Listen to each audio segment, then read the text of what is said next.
जय हिंद दोस्तों। ज्योग्राफी का आप एनसीईआरटी का बुक देख रहे हैं, चैप्टर नंबर 5। और चैप्टर की बात किया जाए, पृथ्वी के मुख्य परिमंडल। पृथ्वी के मुख्य परिमंडल से जितने भी सारे चीज इंपॉर्टेंट जानकारियां इस बुक के माध्यम में आपको बता दिया गया है, जो आपके आने वाले एग्जाम के लिए बीपीएससी टीचर, बिहार दरोगा, सीटेट और यूपीएससी के लिए इंपॉर्टेंट ये वीडियो साबित होगा। चाहे कोई भी एग्जाम की तैयारी कर रहे हैं उसके लिए इंपॉर्टेंट वीडियो होगा। चलिए बात करते हैं पृथ्वी के प्रमुख परिमंडल की चर्चा। सबसे पहले हमें यह जानकारी हो चुका है कि जैसे कि आप जानते हैं कि पिछले हम लोग स्टडी किए हुए थे, पिछले जो है अध्याय में हम पढ़ चुके हैं, पृथ्वी एक ऐसा ग्रह है जहां पर जीवन संभव है। पृथ्वी एक ऐसा ग्रह है जहां पर जीवन जीने का, है ना, यहाँ पर अनुकूल वातावरण परिस्थिति हर रूप में देखने को मिलती है और मानव यहाँ जीवित रह सकता है। लेकिन ये आपको सौर मंडल में जो है आपको 8 ग्रहों में पर जो जीवन में अगर कोई जीवन जीने का अगर बात हो जाती है किस ग्रह पर, तो ये पृथ्वी पर ही जीवन जिया जा सकता है, अन्यथा कोई भी आपको ग्रह पर आपको नहीं जिया जाएगा, यानी जीवन संभव ही नहीं है। जीवन जीने के लिए दोस्तों हम लोग को चाहिए, और महत्वपूर्ण तत्व की बात किया जाएगा, भूमि का होना, जल का होना और साथ ही साथ जो है वायु का मौजूद होना बहुत ही जरूरी है पृथ्वी पर। ये जो हमारा जीवन इसी से हमारा चलेगा। पृथ्वी की सतह एक ऐसी सतह है दोस्तों जिसमें जो पर्यावरण के प्रमुख 3 घटक आपस में मिलते हैं। पर्यावरण के जो है प्रमुख 3 घटक आपस में मिलते हैं और एक दूसरे को क्या करते हैं, प्रभावित कर देते हैं। और पृथ्वी का ठोस भाग को हम लोग क्या कहेंगे, इसी पृथ्वी के ठोस भाग को हम लोग कहेंगे परिमंडल कहा जाता है। तो पृथ्वी के ठोस भाग को दोस्तों हम लोग क्या कहा जाता है, परिमंडल कहते हैं। परिमंडल गैस की परतें जो है पृथ्वी के चारों ओर से घिरी रहती है, उसी को हम लोग क्या कहेंगे, वायुमंडल कहेंगे। जो गैसों की जो होता है, गैसों की परत जो होती है पृथ्वी के चारों ओर से घेरी हुई रहती है, उसी को हम लोग वायुमंडल बोलेंगे। और पृथ्वी के ठोस भाग को हम लोग क्या बोलेंगे, भूमंडल बोलेंगे। इसी को बोलेंगे भूमंडल कहा जाएगा। तो भूमंडल और वायुमंडल समझ में आ गया। अब बात किया जाए दोस्तों, इस वायुमंडल में जो है प्रमुख गैसें में ऑक्सीजन तो है ही, नाइट्रोजन, कार्बन डाइऑक्साइड और दूसरी गैस भी पाई जाता है, और अन्य दूसरी गैस भी पाई जाती है। और पृथ्वी के बहुत बड़े भाग पर जल पाया जाता है। पृथ्वी के बहुत ही बड़े भाग पर जो है आपको 71% जो है जल पाया जाता है, जिसे हम लोग क्या बोलते हैं, जल मंडल। यानी 3 बात जो है हो चुका, यानी भूमि का होना, भूमंडल का होना, है ना, वायु का होना और आपको जल का होना। ये 3 महत्वपूर्ण कारक होते हैं। और जल मंडल में जल की सभी अवस्थाएं, जैसे कि हो गया बर्फ, हो गया जल, हो गया और वाष्पशील शामिल होता है। यानी जल जो है दोस्तों ये तीनों अवस्था में पाए जाते हैं, ठोस, द्रव और गैस अवस्था में यह जल होता है। अब बात किया जाएगा दोस्तों, यहाँ पर इंपॉर्टेंट जानकारी बताया गया है, शब्दों की उत्पत्ति के बारे में बताया गया है। ग्रीक भाषा में आपको लिथास, लिथास का अर्थ होता है दोस्तों पत्थर, पत्थर, और एटमास, एटमास का अर्थ होता है वाष्प, एटमास का होता है वाष्प होता है। और ह्यूडर का अर्थ होता है जल, ह्यूडर का होता है जल। और बायो, बायोस का अर्थ होता है जीवन, बायोस का अर्थ होता है जीवन, है ना। क्या आप इन शब्दों से अधिक शब्द बना सकते हैं? ये आपको क्वेश्चन पूछ सकता है कि बताए ग्रीक भाषा का शब्द क्या हो गया, लिथार्ज, लिथार्ज का अर्थ होता है पत्थर होता है। और एटमॉस का अर्थ होता है वाष्प होता है, एटमॉस का होता है वाष्प होता है, जो लैटिन ग्रीक भाषा है। ह्यूडर जो है क्या, ह्यूडर का अर्थ होता है जल। ये सारा जो 3 आप भाषाओं के देख रहे थे, ये ग्रीक भाषा के शब्द से बना हुआ है। और बायो से, जो बायोस का अर्थ होता है क्या, जीवन, बायोस, बायोस का अर्थ होता है जीवन। ये बात याद रखेंगे। अब यहाँ पर दोस्तों बात करते हैं पृथ्वी को जो है 3 भाग में। तो सबसे पहले हम लोग देखेंगे भूमंडल, भूमि के बारे में, जिस पर जो भूमंडल, जिस पर हम लोग जीवन जी रहे हैं, यही हो गया भूमंडल हो गया। पृथ्वी के ठोस भाग को हम लोग क्या कहते हैं, भूमंडल कहते हैं, भूमंडल कहते हैं। और यह भू पर पट्टी की चट्टानों और मिट्टी की पतले परतों का बना रहता है। ये दोस्तों ये क्वेश्चन बन सकता है कि आपको जो है आपको भूमंडल की रचना, यानी भू पर पट्टी की रचना चट्टानों से और मिट्टी के परतों से बना हुआ है, मिट्टी के परतों से यह बना हुआ है। जिससे जीवन का लिए जो क्या है औसम मन की पोषक तत्व तो पाए जाते हैं। यह जीवों के लिए जो है, जीवन के लिए नहीं, यानी जीवों के लिए जो है ना, जीवों के लिए महत्वपूर्ण पोषक तत्व ही इसमें विद्यमान रहता है। पृथ्वी की सतह को दो प्रमुख भागों में बांटा जा सकता है। पृथ्वी की सतह को मुख्य रूप से दो भागों में बांटेंगे। पृथ्वी की सतह को कितने भागों में बांटिएगा? दो भागों में बांटा जा सकता है। और बड़े वाले स्थलीय भूभाग को हम लोग क्या बोलेंगे? तो इसी को बड़े वाले पृथ्वी के आपको पूर्व मुख जो है दो भागों में बांटते हैं। बड़े वाले भाग को हम लोग क्या कहेंगे? आपको याद रखेंगे, महाद्वीप के नाम से जाना जाता है। जबकि महाद्वीप के नाम से जाना जाता है, तथा बड़े जलाशय को जो है क्या कहेंगे? बड़े जलाशय को महासागरीय बेसिन के नाम से जाना जाता है। बड़े जलाशय को हम लोग क्या कहेंगे? आपको महासागरीय जल बेसिन कहा जाएगा, महासागरीय बेसिन के नाम से जाना जाता है। अब जो बात करते हैं, विश्व के सभी महासागर आपस में एक दूसरे से जुड़े हुए हैं। विश्व के जितने भी महासागर क्या है? एक दूसरे से जुड़े हुए हैं। और विश्व के मानचित्र को देखिए तो आपको मालूम चल जाएगा कि हाँ सभी जुड़े हुए हैं एक दूसरे से, क्योंकि सभी स्थलीय भूभाग एक दूसरे से आपस में जुड़े हुए हैं। ये जो भूस्थलीय जो बात है, एक दूसरे से आपस में जुड़े हुए हैं। वही जो बात किया गया है, समुद्री जल का तल सभी जगह समान होता है। समुद्री जल का जो तल जो होता है सब एक जगह कैसे होगा? तो सभी जगह समुद्री तल का जो है सभी जगह कैसा होगा? तो समान होता है। और स्थान की ऊंचाई को जो है, स्थान के किसी भी स्थान की ऊंचाई को जो है किससे मापते हैं? तो ये समुद्री तल से मापा जाता है। किसी भी स्थान की ऊंचाई को जो मापन आपको समुद्री तल से माना जाता है, जिसे क्या कहते हैं? जिसे आपको शून्य माना जाता है। समुद्री तल की ऊंचाई को क्या मानते हैं दोस्तों? तो इसको शून्य माना जाता है, शून्य माना जाता है। और ये बातें आप याद रखिएगा। तो देख रहे हैं, ये जो हो गया आपको मैप बनाया गया है। तो देखिए इस मैप को, यानी देख रहे हैं ना कि हमेशा ये जो नीला रंग जो क्या है, नीला रंग जो बताया गया है, ये जलाशय यानी पृथ्वी जो है जलों से घिरा हुआ है, इस मैप में बताया गया है। आइए आगे बात करते हैं। आगे बात जो किया गया है,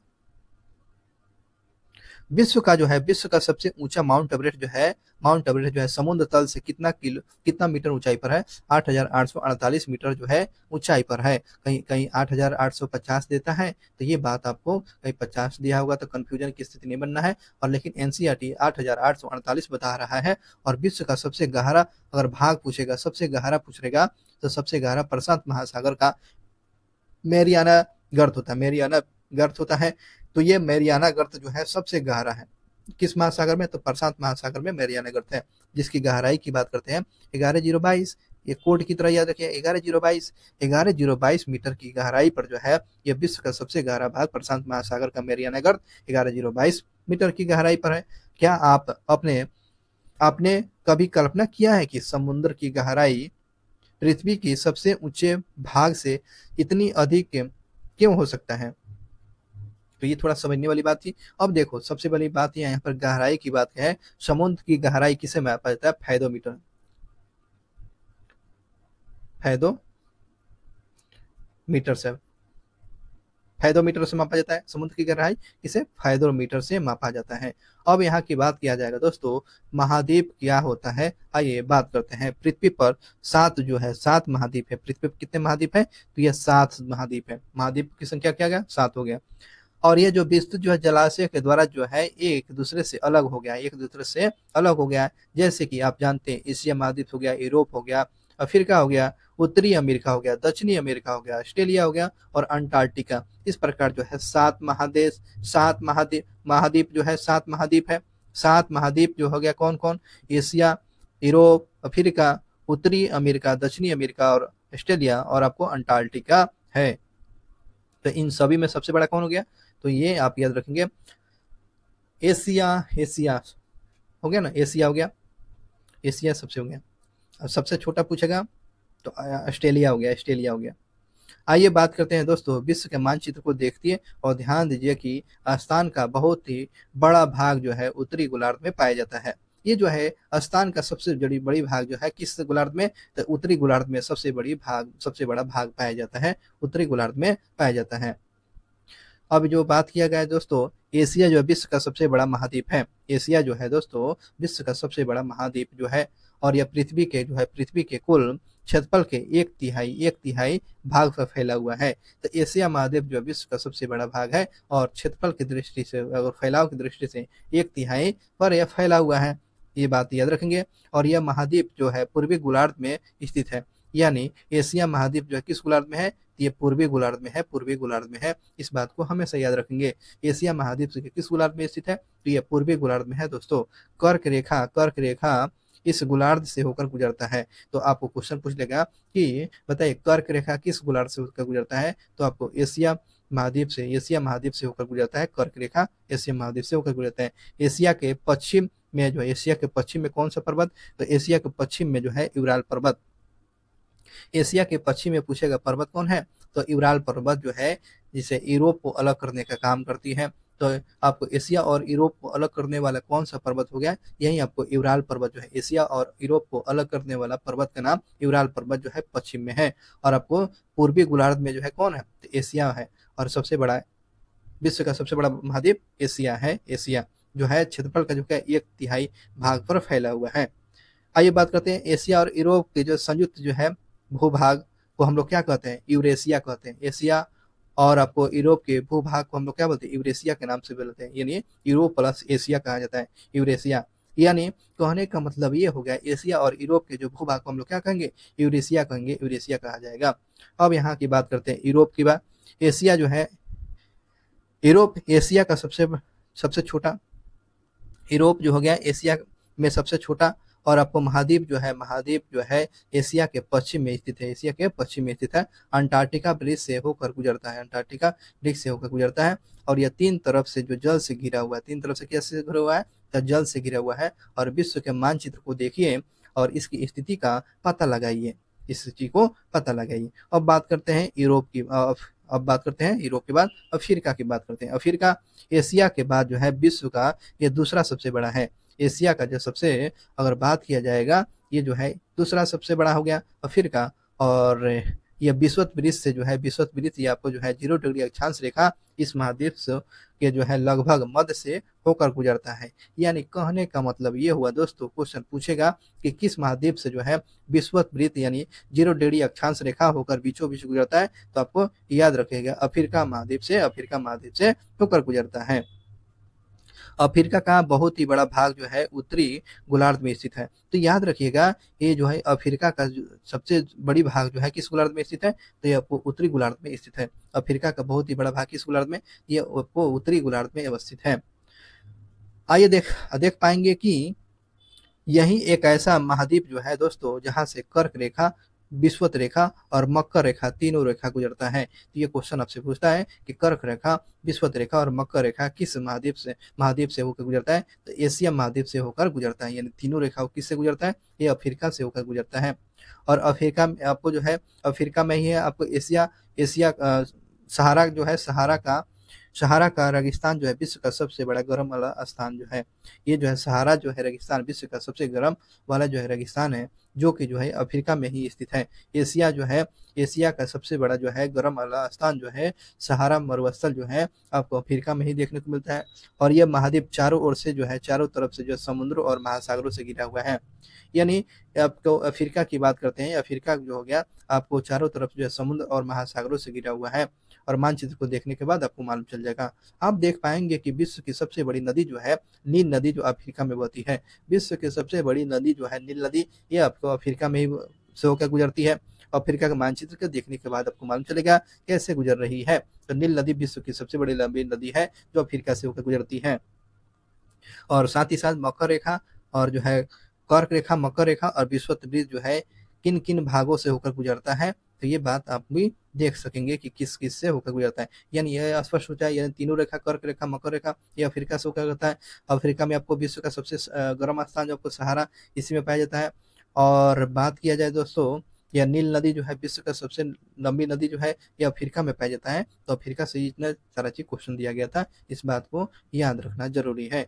अगला क्वेश्चन की बात करते हैं, उत्तरी अमेरिका की बात करते हैं। उत्तरी अमेरिका यह विश्व का तीसरा सबसे बड़ा यह द्वीप है। तो विश्व का तीसरा सबसे बड़ा द्वीप पूछेगा तो कौन सा महाद्वीप जो होगा, महाद्वीप, तो ये आपको उत्तरी अमेरिका महाद्वीप है। और यह हो गया, बात करते हैं, यह आपको दक्षिणी अमेरिका के एक जो संकरे असल से जुड़ा हुआ है और जिसे पनामा जल संधि कहते हैं। यानी आपको उत्तरी उत्तरी अमेरिका और दक्षिणी अमेरिका को जो है यहाँ पर कौन सा जल संधि अलग किया हुआ है, तो पनामा जल संधि।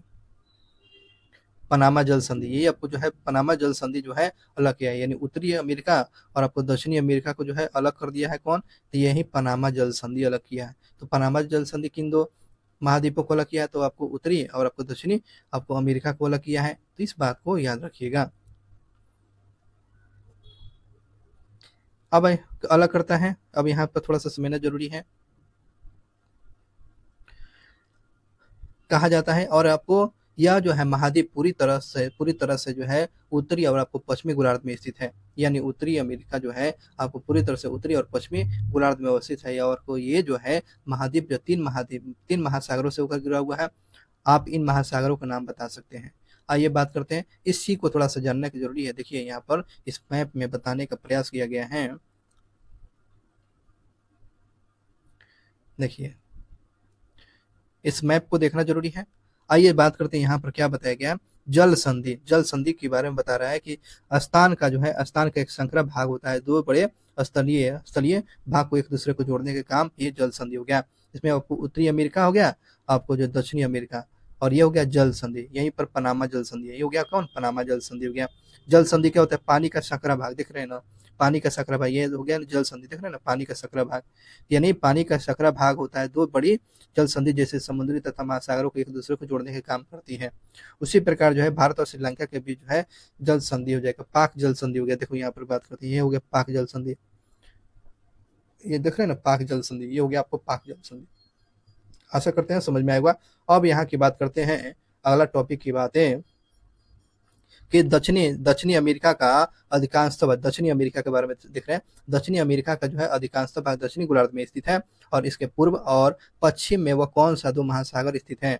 विश्व की सबसे बड़ी जो है पर्वत श्रृंखला एंडीज पर्वत जो है, याद रखोगे विश्व की सबसे बड़ी है, जो विश्व की सबसे बड़ी पर्वत श्रृंखला कौन है, एंडीज पर्वतमाला। तो आपको दक्षिणी अमेरिका में एंडीज पर्वतमाला पूछेगा तो कौन सा, तो आपको दक्षिणी अमेरिका में स्थित है एंडीज पर्वतमाला।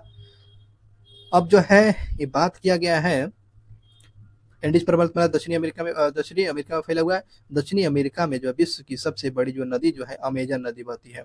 एंडीज पर्वतमाला और आपको जो अमेजन नदी, एंडीज पर्वतमाला और अमेजन नदी आपको जो है दक्षिणी अमेरिका में बहने वाले प्रमुख नदी है। इस बात को भी याद रखना बहुत ही जरूरी है।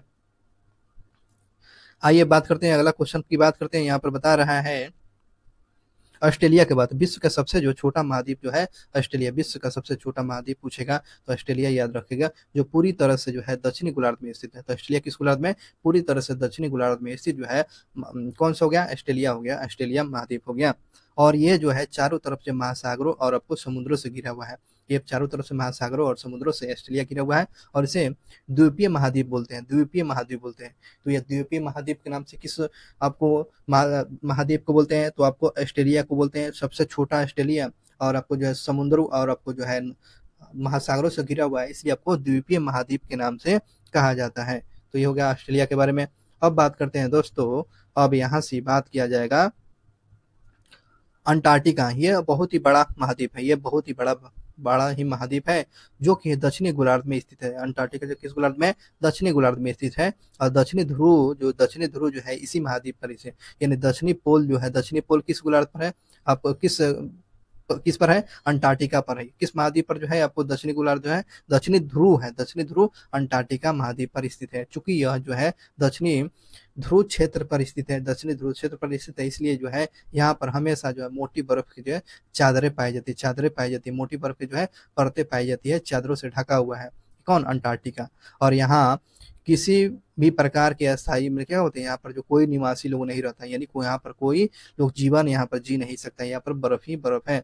बहुत ही बड़े ही देशों के बहुत से देशों के जो है शोध संस्थान यहाँ पर रखे हैं। और भारत के जो शोध संस्थानों के नाम जो है जैसे कि मैत्री हो गया, और दक्षिणी गंगोत्री हो गया, दक्षिणी गंगोत्री है। तो ये भारत के जो है मैत्री हो गया, और आपको दक्षिणी गंगोत्री अंटार्कटिका पर जो है ये महाद्वीप का ये आपको शोध संस्थान स्थापित किया गया है। ये बात यह है, दक्षिणी ध्रुव जो है, दक्षिणी ध्रुव पर क्या रहता है, हमेशा हमेशा बर्फ की चादरों से ढका रहता है, हमेशा बर्फ का चादरों से ढका रहता है। उसके बाद क्या है, कहाँ पर जीवन संभव नहीं है, तो आपको अंटार्कटिका, अंटार्कटिका पर जीवन संभव नहीं है। तो ये बातें प्रमुख जो है महाद्वीप के बारे में टॉपिक समझ में आएगा दोस्तों। अब यहाँ से बात करते हैं जलमंडल, जलमंडल, जल ही जीवन है। अब बात करते हैं दोस्तों जलमंडल की बातें। पृथ्वी को नीला ग्रह कहते हैं, क्योंकि जो है ये जो है नीला ग्रह यानी आकाश के अंतरिक्ष से देखने पर जो है इसका रंग नीला दिखाई देता है। और जो है पृथ्वी पर 71% जो है जल का भाग और 29% स्थल भाग है। और जलमंडल में जो है जल के सभी रूप उपस्थित रहते हैं, और इसमें महासागर हो गया, नदियां हो गया, झील आ गया, हिमालय आ गया, भूमिगत जल आ जाते हैं, और वायुमंडल में जलवाष्प में भी शामिल है। इसी को जलमंडल, इसी को क्या बोलेंगे, जलमंडल कहा जाएगा। इसी को क्या कहेंगे, जलमंडल कहा जाता है, जलमंडल कहा जाता है। तो पृथ्वी पर कितना परसेंट पानी है, तो 71% है, नीला ग्रह आपको पृथ्वी को बोलते हैं, और 29% क्या है, स्थलीय भाग है। और जलमंडल में आपको क्या होगा, सभी होता है, जल उपस्थित है, महासागर का जल, नदी का जल, झरना का जल, हिमालय भूमिगत हो गया, ये सब जो जलवाष्प, ये सब सारा चीज है जल मंडल के अंतर्गत में ही है दोस्तों। पृथ्वी पर पाए जाने वाले जल का जो है कितना परसेंट, तो आपको 97% से अधिक भाग जो है महासागरों में पाया जाता है। यानी जो जल जो सबसे ज्यादा कितना कहाँ पाया जाएगा, तो महासागरों में कितना परसेंट, ये 97%, ये 97 है ना, 97% जो है जल कहाँ पाया जाता है, सबसे ज्यादा कहाँ, ये महासागरों का जल होता है। और इतना खारा होता है कि ये पीने योग्य नहीं होता है। महासागरों का जल क्या खारा खारा होता है, देख रहे हैं महासागर यहाँ पर जो मैप में आपको 97% महासागर का जल हो गया। और ये हो गया आपको जो पीने योग्य कितना होगा परसेंट होगा, 2.77 हो गया आपको यहाँ पर पीने योग्य जो हो गया। आपको यहाँ पर बात करते हैं, यहाँ पर पीने योग्य जो है, पीने योग्य जो ऑल ओवर यानी 0.03% जो है, 0.03% ये पीने योग्य है, पीने योग्य है। और हिम चादर कितना हो गया, हिम चादर जो हो गया दोस्तों आपको 2.8% जो हिम चादर बर्फ हो गया। चलिए, ये जो आपको मैप बनाया गया है, देखिए ये जो है आपको मैप हो गया, ये हो गया उत्तरी अमेरिका, ये हो गया दक्षिणी अमेरिका, और यहाँ पर पनामा जल संधि हो गया, ये हो गया आपको यूरोप, और आपको जो हो गया एशिया। तो इसी को बोलते हैं यूरेशिया, दोनों का भूभाग को क्या बोलते हैं, यूरेशिया बोलते हैं, इस दोनों जगह का क्या यूरेशिया। और यूराल पर्वत इसको अलग करता है, किसको अलग करता है, यूराल पर्वत, इसको अलग किया है यूराल पर्वत। ये हो गया आपको कौन, अफ्रीका, ये अफ्रीका हो गया है ना, जहाँ पर नील नदी हो गया, सहारा मरुस्थल हो गया, और यहाँ पर सबसे ज्यादा गर्म पड़ने, देख रहे हैं ना, गर्म पड़ने वाला है। और कर्क रेखा और मकर रेखा इसी से होकर गुजरता है, तीनों रेखा, कर्क रेखा, मकर रेखा, विषुवत रेखा, तीनों रेखा गुजरता है। ये हो गया सबसे छोटा, देख रहे हैं, सबसे छोटा ऑस्ट्रेलिया हो गया दोस्तों, ये सबसे छोटा ऑस्ट्रेलिया हो गया है ना, सबसे छोटा हो गया ऑस्ट्रेलिया। और ये महासागरों से घिरा हुआ है। उसके बाद क्या, अंटार्कटिका, ये हो गया आपको अंटार्कटिका जो हो गया आप पर, यहाँ पर जीवन संभव नहीं है। मैत्री शोध संस्थान, दक्षिणी गंगोत्री जो है यहाँ पर जो है शोध संस्थान, यहाँ पर जीवन मनुष्य लोग नहीं रहता है, और बर्फों का चादर हमेशा ढका रहता है दोस्तों, इस बात को याद रखेंगे। तो ये सातों महाद्वीप के बारे में समझ में आ गया। आइए बात करते हैं यहाँ पर बात पर किया गया है कि मानव के लिए उपयोगी जल नहीं है, लेकिन याद रखोगे कितना परसेंट, 0.003% जो पीने योग्य पानी है, ये भी बात है। यानी महासागरों का जल क्या पिया नहीं जा सकता है, ये बात बता रहा है। और शेष जो जल का उपयोग जो बड़ी बड़ी भूभाग जैसे कि बर्फों के चादरों, हिमनदों और भूमिगत जलों के रूप में पाया जाता है। जल बहुत ही कम और लवणीय है, जिसके रूप में क्या होता है, जल के रूप में पाया जाता है, और मनुष्य के लिए इस्तेमाल में आता है। ये अलवणीय जल जो होता है ना, यानी अलवणीय जल जो जिसमें खारापन नहीं रहता है, वही ना जल पिया जाएगा। यही कारण है जो कि नीला ग्रह में रहने वाले के बावजूद भी हम पानी की कमी महसूस करते हैं। यानी इतना पानी होने के बाद भी हमें पानी की महसूस होती है, यानी पानी तो है ही लेकिन इतना खारा है कि आप पी नहीं सकते हैं, इसलिए आपको खारा है इसलिए नहीं पिया जा सकता है। अगले पॉइंट की बात करते हैं कि महासागर की बात करते हैं।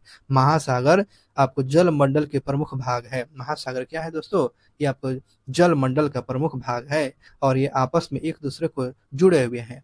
ये जो है एक दूसरे को जल, आपको महासागर जो क्या जलमंडल से बहुत ही बड़ा भाग है, और एक दूसरे से क्या अलग थोड़े ही है, एक दूसरे से जुड़ा हुआ है, एक दूसरे से जुड़ा हुआ है। और महासागरीय जल जो हमेशा गतिशील रहता है। महासागरीय जल क्या होता है, दे देगा आपको स्थिर रहता है, दे देगा स्थिर रहता है। स्थिर रहेगा, बिल्कुल स्थिर नहीं रहता है। महासागर का जल हमेशा गतिशील रहता है, गतिशील रहता है। और इसमें जो है तरंग आता है, ज्वार भाटा आता रहता है। महासागरीय धाराएं और महासागरीय जल की जो है 3 प्रमुख गतियां होती है। महासागरीय धाराएं में जो कि प्रमुख कितने गतियां होती है, महासागरीय धाराएं में 3 प्रमुख गतियां होती है, जिसमें तरंग हो गया, ज्वार भाटा हो गया और महासागरीय धाराएं।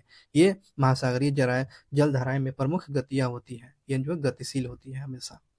और बड़े से और छोटे आकार के आधार पर जो क्रमशः महासागर को जो है 5 प्रमुख है। महासागर कितने हैं, 5 है।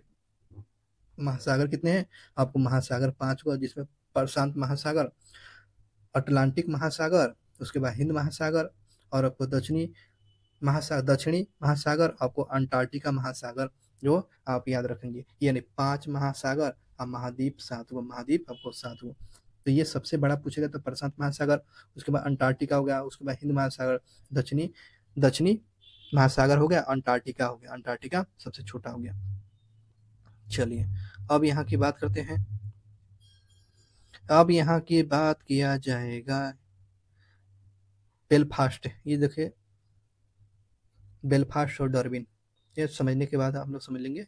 आइए थोड़ा सा इसी को और क्लियरिटी के साथ और जानना जरूरी है कि महासागर, प्रशांत महासागर बहुत ही बड़ा महासागर है। प्रशांत महासागर छोटा थोड़ी है, सबसे बड़ा महासागर प्रशांत महासागर है। और पृथ्वी के जो है 1/3 जो है भाग पर फैला हुआ है। पृथ्वी के 1/3 भाग पर जो है कौन, प्रशांत महासागर फैला हुआ है। और पृथ्वी का सबसे गहरा भाग जो है मेरियाना, 11,033 मीटर जो है आपको ये प्रशांत महासागर की गहराई जो है मेरियाना की गहराई है। इसी महासागर में ही है मेरियाना जो है, प्रशांत महासागर में। और प्रशांत महासागर जो है ये किस तरह दिखाई देता है, तो ये वृत्ताकार दिखाई देता है। प्रशांत महासागर की आकृति पूछेगा तो आपको बताना है वृत्ताकार। एशिया, ऑस्ट्रेलिया और उत्तर और दक्षिणी अमेरिका के इनके चारों ओर स्थित है। यानी आपको जो प्रशांत महासागर के चारों ओर जो हो गया, आपको एशिया हो गया, ऑस्ट्रेलिया हो गया, उत्तर और दक्षिणी अमेरिका, जो उत्तर और दक्षिणी अमेरिका इसके चारों ओर फैला हुआ है, बसा हुआ है। अब बात करते हैं, चित्र में वो बताया गया था आपको प्रशांत महासागर के चारों ओर जो है इन महासागरों की स्थिति को पता लगा सकते हैं। यानी महासागर को चैप्टर में आप जाइएगा, यानी प्रशांत महासागर देखिएगा तो आपको स्पष्ट रूप से मालूम चलेगा। अब यहाँ की बात किया गया है दोस्तों, अटलांटिक महासागर जो है दूसरा, जो है विश्व का दूसरा सबसे बड़ा महासागर है, अटलांटिक है। इन महासागरों में सबसे बड़ी महासागर प्रशांत, और दूसरा पूछेगा दोस्तों तो आपको अटलांटिक महासागर हो गया। और यह जो है अंग्रेजी के एस की तरह दिखाई देता है। तो क्वेश्चन पूछेगा कि वो कौन सा महासागर है जो अंग्रेजी के एस की तरह दिखाई देता है, तो आपको अटलांटिक महासागर। अब प्रशांत महासागर कैसे, वृत्त की तरह दिखाई देता है, वृत्त की तरह दिखाई देता है। ठीक है, तो यह इस आकृति की तरह आपको प्रशांत महासागर दिखाई देता है। इसके पश्चिमी किनारे पर जो है उत्तर और दक्षिणी अमेरिका स्थित है। यानी उत्तरी अमेरिका और दक्षिणी अमेरिका इसके पश्चिमी किनारे पर स्थित है। कौन, अटलांटिक महासागर के। पूर्वी किनारे पर जो है यूरोप और अफ्रीका, पूर्वी किनारे पर कौन हो गया, यूरोप और अफ्रीका हो गया, है ना। पश्चिमी किनारे पर पूछेगा तो उत्तरी अमेरिका और दक्षिणी अमेरिका। अब पूर्वी पर कौन होगा, यूरोप और अफ्रीका, यूरोप और अफ्रीका बसा हुआ है। अटलांटिक महासागर की जो तट रेखा बहुत ही दंतुरीन है, दंतुरीन है। तो ये क्वेश्चन पूछ लेगा अटलांटिक महासागर की जो तट की रेखा कैसी है, तो दंतुरीन है, दंतुरीन है, दंतुरीन है। आप देखिएगा दंतुरीन कैसी है। आइए देखिए, ये हो गया आपको दंतुरीन हो गया, ये ना दंतुरीन हो गया, यानी कटर छटा ये सब हो गया, ये दंतुरीन की तरह दिख रहा है ना। ये हो गया आपको दंतुरीन तट रेखा, ये हो गया आपको समझ में आ गया दंतुरीन। चलिए दंतुरीन है। चलिए अगले क्वेश्चन की बात करते हैं। यहाँ पर आइएगा, तो दंतुरीन आप देख लिए, प्रशांत महासागर की आकृति किस तरह दिखाई देता है, तो दंतुरीन की तरह दिखता है, दंतुरीन की तरह दिखता है। और यह जो है अनियमित और आपको दंतुरित तट जो है प्रकृति पोतासिक और आपको पतों के लिए जो है आदर्श स्थिति है। यानी यहाँ पर जो है आपको जो क्या लग सकता है, पोत लग सकता है। और व्यापारिक दृष्टि से ये सबसे व्यस्तम महासागर है। तो ये क्वेश्चन पूछेगा कि बताओ कि पोतासे के लिए जो है, पोतों के लिए सबसे आदर्श जो है कौन सा महासागर, तो अटलांटिक महासागर। सबसे व्यस्त महासागर कौन है, तो यही आपको अटलांटिक महासागर, अटलांटिक महासागर है। अब जो है, अब हिंद महासागर की बात करते हैं। हिंद महासागर जो है एक ऐसा महासागर है जिसका नाम जो है किसी देश के नाम पर पड़ा हुआ है, यानी भारत के नाम पर पड़ा हुआ है। यानी ऐसा महासागर का नाम बताइए उस देश का जो है उस देश के नाम पर पड़ा हुआ है। ये भारत के नाम पर आपको जो पड़ा हुआ है हिंद महासागर। यह महासागर जो है ये त्रिभुजाकार है। ये महासागर कैसा है? हिंद महासागर आपको त्रिभुजाकार है, और अटलांटिक महासागर आपको जो एस आकृति की तरह है। तो ये आपको त्रिभुजाकार कैसी है? तो ये हिंद महासागर है जो अपना भारत के नाम पर पड़ा है। भारत के नाम पर हिंद महासागर पड़ा है। और इसके उत्तर में जो है कौन? एशिया हो गया, पश्चिम में जो हो गया आपको अफ्रीका, और पूर्व में हो गया ऑस्ट्रेलिया। यानी हिंद महासागर के कौन? उत्तर में हो जाएगा एशिया, पश्चिम में होगा अफ्रीका, और पूर्व में हो गया ऑस्ट्रेलिया। इस बात को हमेशा याद रखिएगा। अब अगले क्वेश्चन की बात करते हैं। अगला महासागर जो होगा दक्षिणी हिंद महासागर अंटार्कटिका। अंटार्कटिका महादेश जो है ये चारों ओर से घिरा हुआ है। दक्षिणी जो है हिंद महासागर अंटार्कटिका महाद्वीपों से चारों ओर घिरा हुआ है। यह जो है अंटार्कटिका महादेश से जो है उत्तर की ओर जो है कितना डिग्री का? ये 60 डिग्री तो दक्षिणी जो है आपको अक्षांश तक ये फैला हुआ है। दक्षिणी अक्षांश कितना डिग्री? यानी 60 डिग्री दक्षिणी अक्षांश तक ये फैला हुआ है। आर्कटिक की बात करते हैं। आर्कटिक जो है दोस्तों ये जो हो गया आर्कटिक जो हो गया आपको उत्तर जो है ध्रुव वृत्त में स्थित है। ये आर्कटिक याद रखोगे। आर्कटिक महासागर कहाँ पर है? जो आपको याद रखोगे ये आपको ध्रुव वृत्त पर स्थित है। यानी ध्रुव वृत्त पर कौन सा महासागर? आपको आर्कटिक हो गया, आर्कटिक। और यह उत्तरी ध्रुव यानी उत्तर ध्रुव के चारों ओर फैला हुआ आर्कटिक महासागर जो है उत्तरी ध्रुव वृत्त पर फैला हुआ है। और वे प्रशांत महासागर के छिछले जल वाले एक जो है सक्रिय जल का भाग होता है, और जिसे कौन सा बोलते हैं? इसमें हो गया तो बेरिंग जल संधि के नाम से बोला जाता है। इसको क्या बोलेंगे? बेरिंग जल संधि बोलते हैं। इसी को बोलेंगे बेरिंग जल संधि। बेरिंग जल संधि पूछता रहता है, बेरिंग जल संधि पूछता रहता है। और ये जो हो गया आपको उत्तरी अमेरिका के उत्तरी तट और आपको यूरेशिया से घिरा हुआ है। बेरिंग जल संधि जो होगा आपको उत्तरी अमेरिका के तटीय और आपको यूरेशिया से घिरा हुआ ये जल संधि है। तो ये आपको जल संधि समझ में आ गया। आइए बात करते हैं अगले। वायुमंडल को समझने के लिए इस मंडल को समझना जरूरी है।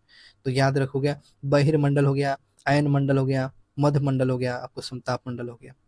चलिए ये वायुमंडल को जो है चार, उसके बाद हो गया क्षोभ मंडल। क्षोभ मंडल सबसे निचला परत हो गया क्षोभ, उसके बाद हो गया समताप मंडल हो गया, उसके बाद मध्य मंडल आ जाता है, उसके बाद कौन सा मंडल आता है? अयन मंडल होता है, उसके बाद बहिर्मंडल होता है। तो देख रहे हैं अंतरिक्ष वगैरह सब में हो गया। आइए सब में देख लेते हैं क्या क्या उड़ने के लिए अनुकूल होता है। सबसे पहले हम लोग देखेंगे वायुमंडल क्या होता है। दोस्तों वायुमंडल क्या होता है? तो हमारी पृथ्वी चार ओर गैसों का एक पतली परत होती है। पतली मतलब की पतली परतों से एक पतली परतों से घिरी हुई, एक पतली परतों से घिरी हुई है, जिसे हम लोग वायुमंडल कहते हैं। और वायु की यह पतली जो है परत का ग्रह का जो है महत्वपूर्ण जो है एक अटूट बंधन है।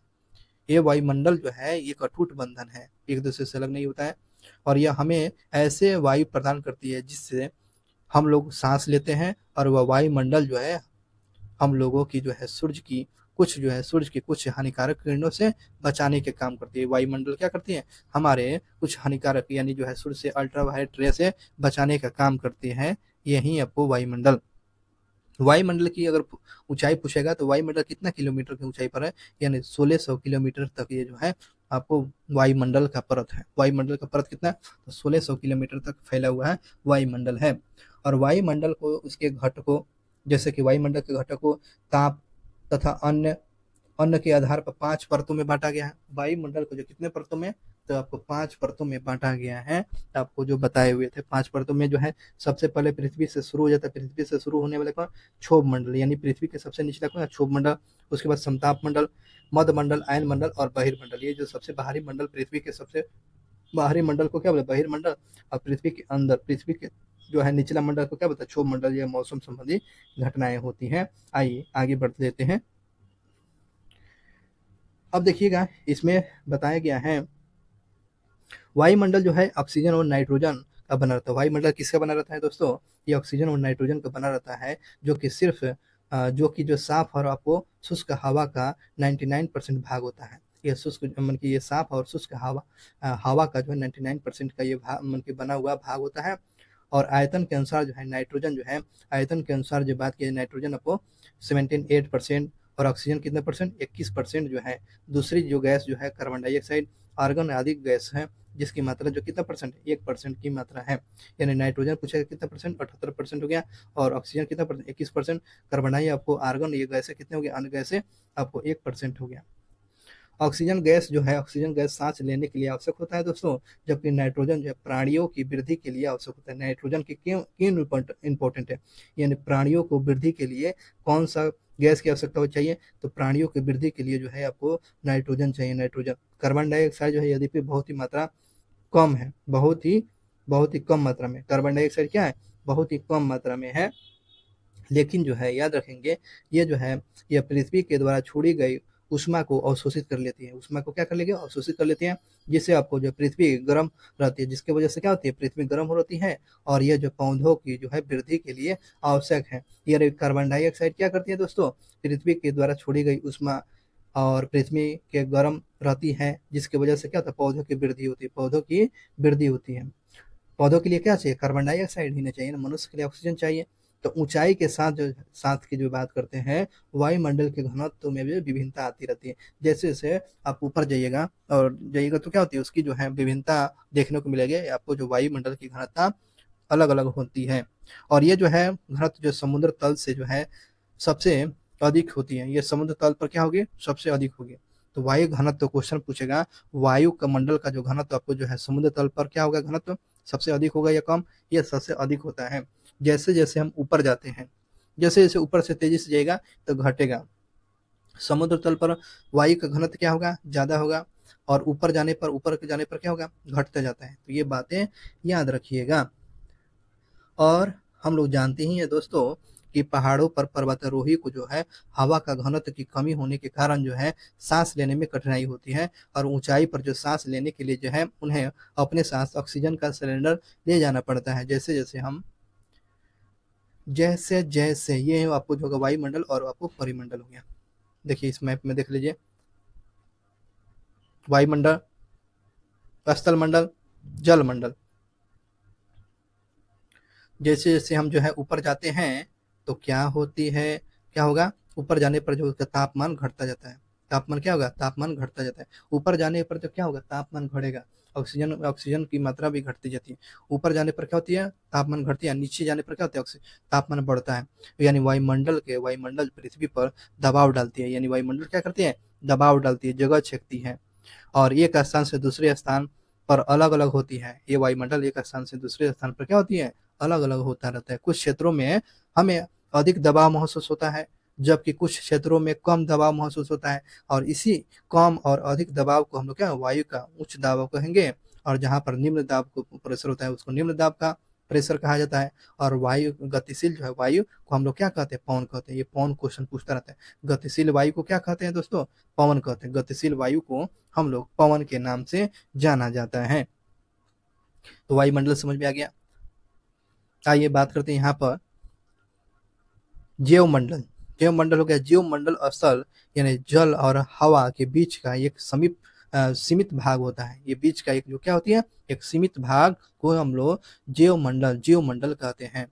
और ये जो है भाग जो है जहाँ पर जीवन मौजूद होता है, और इन जीवों की जो है बहुत सी प्रजातियां हैं, जो कि सूक्ष्म जीवों और बैक्टीरिया से लेकर जो है बड़े स्तनधारियों के आकार में जो पाई जाती हैं। मनुष्य सहित जो है सभी प्राणी जीवित रहने के लिए जो है एक दूसरे से जो है क्या होते हैं, जीवमंडल से जुड़े हुए हैं, जीवमंडल से एक दूसरे से ये आपस में जुड़े हुए हैं।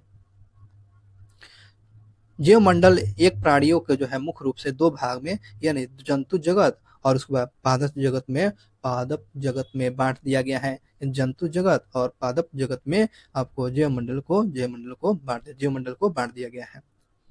और बात करते हैं पृथ्वी के ये तीनों परिमंडल आपस में जो है पारस्परिक क्रिया करते रहते हैं, और एक दूसरे को किसी न किसी रूप में प्रभावित करते हैं, किसी न किसी रूप में एक दूसरे को प्रभावित करेगा। उदाहरण के लिए ले लीजिए, लकड़ी हो गया, तथा आपको खेती के लिए वनों को काटना जाए तो उसमें जो ढलुआ भाग पर जो मिट्टी का कटाव तेजी से होने लगता है, और इसी प्रकार जो प्राकृतिक आपदाएं जैसे कि भूकंप से जो है पृथ्वी की सतह में जो क्या होती है, परिवर्तन हो जाता है। हालांकि सुनामी के कारण जो है अंडमान निकोबार द्वीप समूह का कुछ भागों में पानी में डूब गया। जब सुनामी आया था तो अंडमान निकोबार द्वीप समूह के कुछ भाग क्या था, पानी में डूब गया था। और झील आपको जो नदियों से प्रदूषित पदार्थों को प्रभावित होने के कारण होने के उनका जो है जल मानव के इस्तेमाल के लिए उपयोगी नहीं होगा। जब ये दूषित जल हो जाएगा तो ये उपयोगी के लिए नहीं होगा, अनुपयोगी हो जाएगा। और यह जो है जल दूसरे जीवों के लिए क्या करें, नुकसान पहुंचा देगा। यानी दूषित जल कोई भी जानवर पिएगा, उसका इस्तेमाल किया जाए तो क्या होगा, नुकसान पहुंचा देता है। अब बात करते हैं उद्योग। आपको भूतापीय संयंत्रों, गाड़ियों का जो उत्सर्जन पदार्थ वायु को प्रदूषित करता रहता है। कार्बन डाइऑक्साइड एक ऐसा महत्वपूर्ण घटक होता है, लेकिन कार्बन डाइऑक्साइड की जो है की मात्रा वृद्धि होने के कारण क्या होगा, वायु पृथ्वी का तापमान में वृद्धि होती है। तो तापमान में पृथ्वी पर जो है तापमान यानी ग्लोबल वार्मिंग में कौन सा गैस, तो आपको कार्बन डाइऑक्साइड सबसे ज्यादा इंपॉर्टेंट ये रोल अदा करता है। यानी आपको ग्लोबल वार्मिंग में सबसे ज्यादा ताप कौन बढ़ा देता है, ये कार्बन डाइऑक्साइड बढ़ा देता है। और इसी को क्या बोलते हैं, भूमंडलीय ताप कहते हैं। इसी को बोलते हैं ग्लोबल वार्मिंग यानी भूमंडलीय ताप कहते हैं। इसलिए भूमंडल, वायुमंडल और परिमंडल के बीच के जो है बीच के प्राकृतिक संतुलन बनाए रखना बहुत ही जरूरी पड़ जाती है, ठीक है ना। रखने के लिए जो पृथ्वी में संसाधन की जो है सीमित उपयोगिता के लिए चाहिए। अब ये नहीं है कि भाई इसको आपको जमीन चाहिए तो पूरा पेड़ वृक्ष गाछ काट दे, आपको गाड़ी चाहिए तो पूरा इतना सारा चीज दोहने करना शुरू कर दे। यानी बीच में यानी तीनों का संतुलन रखना ही बहुत ही जरूरी होता है, तब ये जीवन का गाड़ी आगे बढ़ चलेगा। और इस प्रकार से दोस्तों यह टॉपिक जो है समाप्त होता है। आइए अभ्यास की बात करते हैं, क्वेश्चन आंसर पर चर्चा कर लेते हैं। बात करते हैं पृथ्वी के चार प्रमुख परिमंडल कौन कौन से हो गए। तो ये आपको जो क्षोभ मंडल, समताप मंडल, स्थल क्षोभ मंडल हो गया, बहिर्मंडल हो गया। ये आपको स्थल यहाँ पर जो बताया गया, एक बार और देख लीजिए। ये चार मंडल कौन कौन से हो जाती है, क्षोभ मंडल हो गया, समताप हो गया, मध्य हो गया, आयन हो गया, बहिर्मंडल हो गया, ठीक है ना। चलिए अगले क्वेश्चन की बात करते हैं। अगला क्वेश्चन पूछ रहा है पृथ्वी के प्रमुख महाद्वीपों का नाम बताइए। पृथ्वी के प्रमुख महाद्वीपों का नाम तो आप तो जानते ही हैं, 5 महाद्वीप है। 5 महाद्वीप हो गया, 5 महाद्वीप आप तो अच्छे तरीके से जानते हैं। तो 5 महाद्वीप का नाम आपको क्या क्या याद आ रहा है, 5 महाद्वीप का नाम आपको याद आना चाहिए, जिसमें यहां पर होगा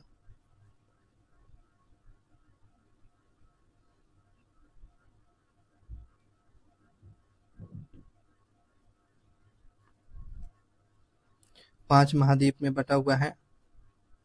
ये देखिए यहाँ पर दिया गया सारा क्वेश्चन आपको जो है इसी में दे दिया।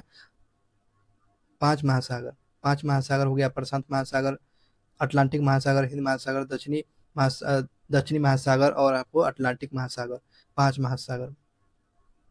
अब महाद्वीप हो जाएगा 7 महाद्वीप हो गया। महाद्वीप ये आपको महाद्वीप पूछेगा तो ये 7 महाद्वीप आपको याद रखोगे।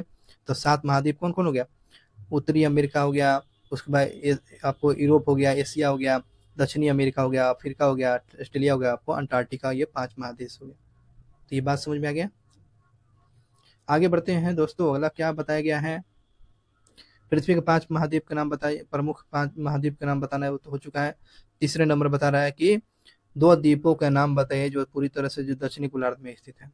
2 द्वीपों को जो हो गया, कौन सा हो गया, 2 द्वीप जो होंगे यहाँ पर इस चित्र के माध्यम से समझिए, तो जो दक्षिणी गोलार्ध में स्थित है,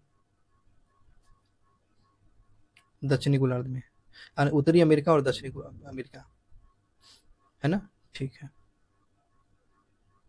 आगे नेक्स्ट क्वेश्चन पर आ जाते हैं। अगला क्वेश्चन पूछ रहा है कि वायुमंडल के विभिन्न परतों के नाम बताए। जो अभी आपको बताए हुए अभी बताए हुए इस चित्र को देखे हुए थे। पृथ्वी का नीला ग्रह क्यों कहते हैं, क्योंकि आपको 71% जल की उपस्थिति के चलते ये नीला दिखाई देता है, इसलिए आपको नीला ग्रह बोलते हैं। उत्तरी गोलार्ध को स्थलीय जो है गोलार्ध क्यों है, उत्तरी गोलार्ध को स्थानीय गोलार्ध क्यों कहा जाता है, उत्तरी गोलार्ध को स्थानीय गोलार्ध क्यों कहते हैं, आप इसी को समझ लीजिएगा। आगे बढ़ते हैं। जीवित प्राणियों के लिए जो है जीवमंडल क्यों महत्वपूर्ण है, जीवित प्राणियों के लिए जीवमंडल क्योंकि यहाँ पर जीवन की आसानता है, क्योंकि यहाँ पर पानी, हवा, जल है ना, इसके अनुकूल वातावरण की है आवश्यकता पड़ती है, इसलिए आपको जो है यहाँ पर जीवमंडल के लिए महत्वपूर्ण, यहाँ पर प्राणी अपना जीवन जी सकता है। ये क्वेश्चन बता रहा है कि आपको एशिया और यूरोप को कौन सा करता है, आपको यूराल करता है और उत्तरी अमेरिका और दक्षिणी अमेरिका को कौन सा, तो उत्तरी अमेरिका और दक्षिणी अमेरिका से जो हो गया कौन सा को स्थल जल संधि स्थल जल संधि उत्तरी अमेरिका और आपस में जुड़ा हुआ है, ये हो जाएगा जल संधि, उत्तरी अमेरिका और दक्षिणी अमेरिका। स्थल जल संधि, स्थल हो गया, देख रहे हैं ना।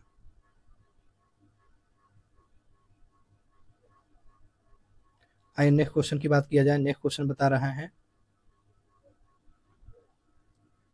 वायुमंडल में कितने % अधिक मात्रा पाया जाता है। वायुमंडल में कौन सा गैस सबसे अधिक है, तो आपको नाइट्रोजन है 78%, 21% ये हो गया, कार्बन डाइऑक्साइड हो गया 0.03%। आगे बढ़ते हैं, पृथ्वी का वह कौन सा भाग ठोस चट्टान का बना हुआ है। ठोस जो चट्टान जो हो गया आपको कौन हो गया, स्थल मंडल हो गया, स्थल मंडल। सबसे बड़ा महाद्वीप हो गया कौन, एशिया हो गया। खाली स्थान को देख लेते हैं, खाली स्थान क्या हो जाएगा, पृथ्वी का सबसे बड़ा भाग प्रशांत में मेरिया भाग जो है, गहरा भाग मेरियाना हो गया 11,022 इसकी गहराई है। ये आपको जो है उस हिंद महासागर जो है, हिंद महासागर जो है, हिंद महासागर के नाम पर भारत का नाम पड़ा हुआ है। आगे बढ़ते हैं, भारत के नाम पर, ये जो भारत के नाम पर जो है हिंद महासागर का नाम पड़ा हुआ है, ये क्वेश्चन था। अगला क्वेश्चन की बात करते हैं, डैश स्थान जल और हवा का एक सीमित भाग है जिसमें जीवन के लिए सहायक है। तो आपको जो है आपको भूमंडल हो गया, भूमंडल, भूमंडल होगा, भूमंडल होगा दोस्तों। आगे कहते हैं, कोई बात पूछ रहा है इसमें, यूरोप और एशिया को एक साथ कहा जाता है, यूरेशिया कहा जाता है, यूरेशिया कहते हैं, यूरेशिया कहा जाता है, यूरेशिया कहा जाता है, क्या कहा जाता है, यूरेशिया। और बात करते हैं पृथ्वी का सबसे ऊंचा पर्वत होगा माउंट एवरेस्ट हो गया, माउंट एवरेस्ट हो गया, माउंट एवरेस्ट हो गया। तो दोस्तों इस प्रकार से ये टॉपिक समाप्त होता है। अब अगला टॉपिक हम लोग चर्चा करेंगे पृथ्वी के प्रमुख जो है स्थल स्वरूप, स्थल स्वरूप के बारे में हम लोग पढ़ेंगे।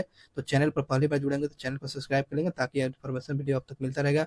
बहुत बहुत धन्यवाद। मिलते हैं चैप्टर नंबर 6 में, पृथ्वी के प्रमुख जो स्थल स्वरूप पर चर्चा किया जाएगा।